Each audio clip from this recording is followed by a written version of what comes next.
My name's Councillor Ross Garrett, Leader of Merton Council, and I'd like to welcome you to the annual draft budget consultation with business. And I'd like to pay special thanks to all of the businesses that have given up their time this evening to be part of this process. I'm going to start with a round of introductions in the room and then move over to the virtual world.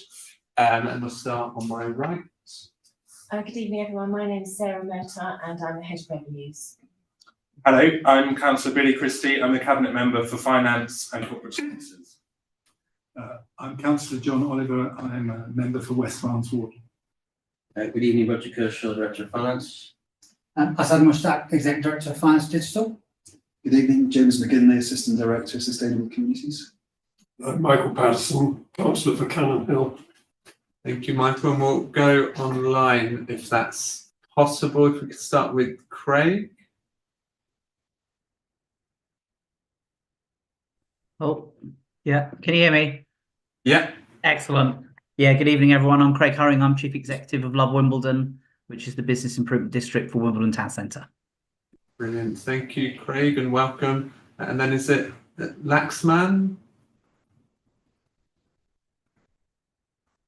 Hi, good evening, all. My name is Laxman. I work as Head of Operations for Family Run Business on the Broadway Wimbledon.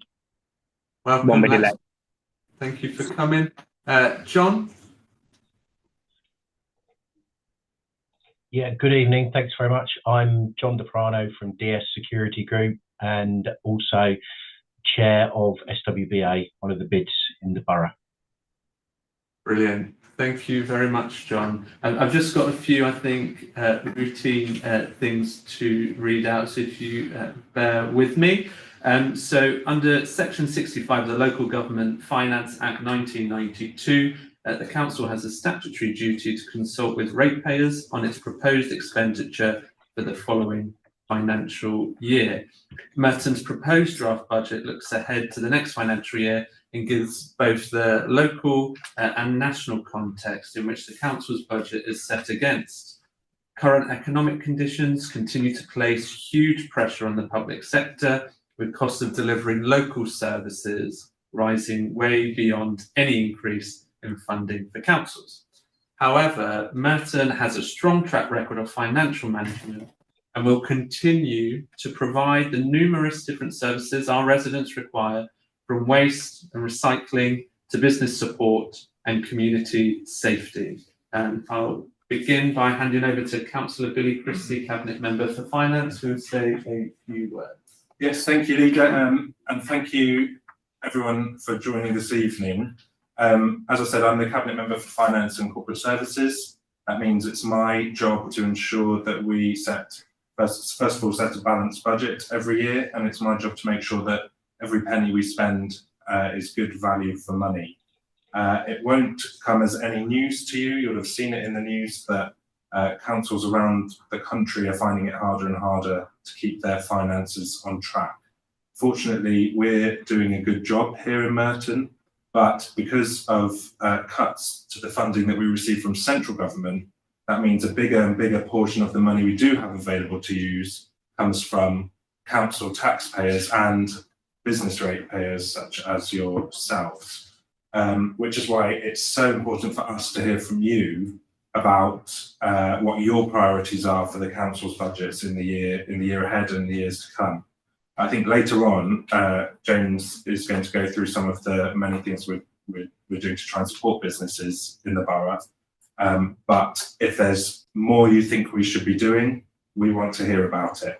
In particular, I'm very keen to hear your thoughts on the business rates relief scheme for living wage employers that we'll be launching in the spring. So thank you for coming. We value and recognise your contributions and appreciate your time. Thank you. Thank you very much, Councillor Chris. I'm going to ask Asad, the Exec Director of Finance and Digital, to talk us through the draft budget, the MTFS, and the proposed capital spending. So Asad, over to you. Okay, thank you, Leader. As a council officer, we spend almost 10 months of the year preparing for our annual budget cycle. For those interested our budget is debated in the council chamber on March the 6th this year, where we'll set our budget for next year. Just reaffirming some of the things that the leader said earlier, we have a diverse set of resources from where we draw our budget from. It's local taxation, including council tax, and our share of business rates. It's some government grant and it's some specific grants, but also sales fees and charges from the local area.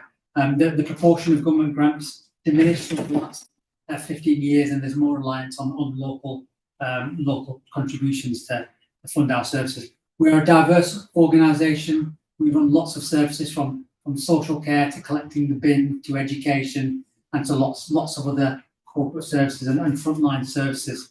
It really is a wide span of services, and we spend 10 months, we spend a large part of the year reviewing our forecast for future years in terms of inflation, in terms of some of the key metrics in the economy, obviously taking due regard to things happening to interest rates and other factors which will affect our spend and income. And then we come together for draft budgets, which are debated through cabinet, through scrutiny, and then taken to March full council for approval and debate. So lots of pressures as you can expect, and was hinted at, especially given the economic turbulence from the recovery from COVID to increasing interest rates, to pressures in the economy. Also, sort of mentioned we used to have multi-year settlements, so we could plan strategically in terms of the resources that we get. We are now in our 5th year of 1 year spending settlements from government, which makes it challenging. And the last thing really in terms of pressures, like other boroughs, we have an ageing population. We have greater demand on our social care, not just in adults, but in children's. The cost of providing those services are a real challenge.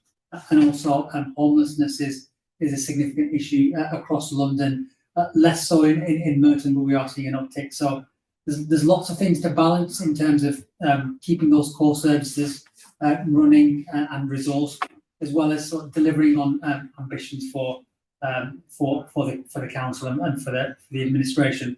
There's lots of moving parts, and we try and bring this all together at Budget Council and present a report which balances all the needs of the area. So that's all I was going to say, Leader. Brilliant. Would you like to, Sarah? Would you like to come in just in terms of what are we on business rate measures in 25? Yeah, thank you, Leader. There isn't a great deal that's new for 2024-25 in terms of changes to business rates. One good news is the retail rate relief will continue into 24-25 at 75%, same as in 23-24, with a cash cap of £110,000 per business. The 2 rates multipliers, which determine how much is charged along with the rateable value of a property, have undergone a small change. The small rate multiplier has been frozen, and this has been frozen since 2021 at 49.9 pence in the pound. And the standard multiplier, which is charged on larger properties over £50,000 rateable value, has increased by 7% to 51.2 pence. And in future years, the increase in the standard multiplier will be linked to the CPI rather than the RPI as it has done in the past. The other change is regarding empty property. From the 1st of April 2024, empty properties with an RV of under 51,000 will be charged on the small multiplier rather than the standard multiplier going forward. Future rates revaluations that have been taking place every 5 or 6 years will now occur every 3 years, and the next one will be due on the 1st of April 2026. The other change is there's a move from discretionary to mandatory relief for improvement relief. This is whereby a business will improve or extend their property, which could mean they face an increase in their rateable value. From the 1st of April 2024, that won't happen. The valuation office agents who are responsible for rating properties will put a hold on that increase, notify the council, and that won't be brought in for another year. We're waiting to have a few more details on that. It's looking like they'll get a year's breaks on any increase that they might face due to improvements. That's about all, really. Thank you. Thank you very much, Sarah. So we've had a high-level overview, some information around business rates and relief, and now we're going to go over to James to talk about some of the ways the council has been supporting business but also economic development. Thank you, Leader. Good to see colleagues from some of the business improvement districts, as we work with them, both I think in terms of supporting strategy, but also trying to act as a route into the council. So if there's any troubleshooting or any issues they want to raise, they've got a way in, and then we talk to colleagues more widely across the council. We want to be a business-friendly borough in terms of investments, in terms of our planning service. It's promoting development in our town centres.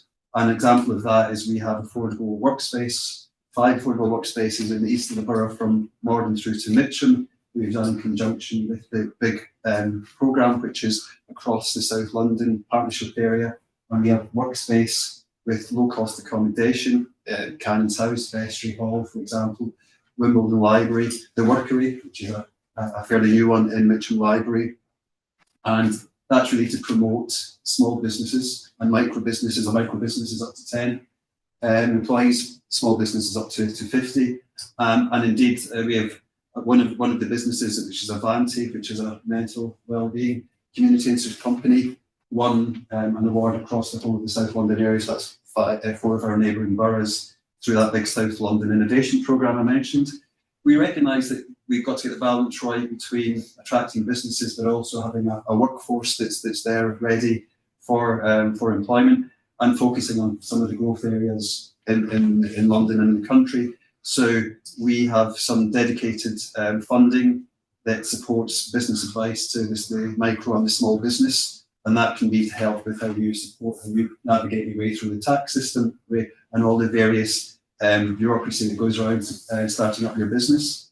We are supported by the Mayor's Green Skills Academy, recognising that there's a huge growth potential in the green and sustainability. So it's supporting both employers to see how they can attract that kind of business, and then how they can match that up to training and skills development for residents in the borough, so they're both able to provide the service but also have the workforce that they need. Businesses tell us a lot of the things they need support in are retaining staff, attracting staff, and in a borough with the diversity of Merton, part of that is making sure they work with the variety of communities that we have. So there is a programme called the No Wrong Door South London Integration Hub. It's a bit of a mouthful, but in essence, it's there to support businesses retaining employees, therefore reducing costs, having a content workforce, and also having an inclusive culture so that they have the ability to attract the wide variety of residents in terms of skills, background, and that thing that reduces costs in terms of turnover. And another significant one is the South London Local Skills Partnership. As I mentioned, social care is a significant part. It's an area where there's a need for highly trained personnel, but there's also quite a large attrition rate in that. So there's a programme to support health and social care training. Construction in the built environment, hugely important in London. So again, there's a programme to support that. Information and communications, another key area, as well as hospitality, retail and education. And that's to support employers as well as prospective employees. Those work across Merton, some of them also across the wider South London Partnership area, because we recognise that with the good transport links in the borough, many of our residents commute out for employment, and therefore keeping them within the catchment area of the transport network is important, and some of those jobs are elsewhere in the South London area. So that's a sort of a snapshot of the activities, so supporting employers as well as employees and prospective employees. Brilliant. Thank you very much, James. And so we've spoken quite a bit in terms of the council. It's now an opportunity to open up the floor for questions or comments from those that are attending this evening. If you'd like to make a comment or ask a question, if you're online, can you please raise your virtual hand? Is there anybody in the room that would like to ask a question? Quite like to know what the cost of the South London local skills operation, what's our contribution to that? I would have to check with officers, but very happy to send that on to you. We generally have that funded through external grants that we get from, in this case, the Mayor of London's office, but I can find out those details for you. Okay, last ask for questions or comments. Okay, nobody has indicated. So if you do have any comments or questions as a follow-up after this meeting, of course you can email my office. You can use leaders.office@merton.gov.uk to send in your questions and comments, and we can pass that through to the relevant team to provide a response. I think all that's left for me to do is just to thank everybody for attending this evening, and in particular, thank you to all of the businesses that have joined us today that make our borough such a great place to live. So thank you very much.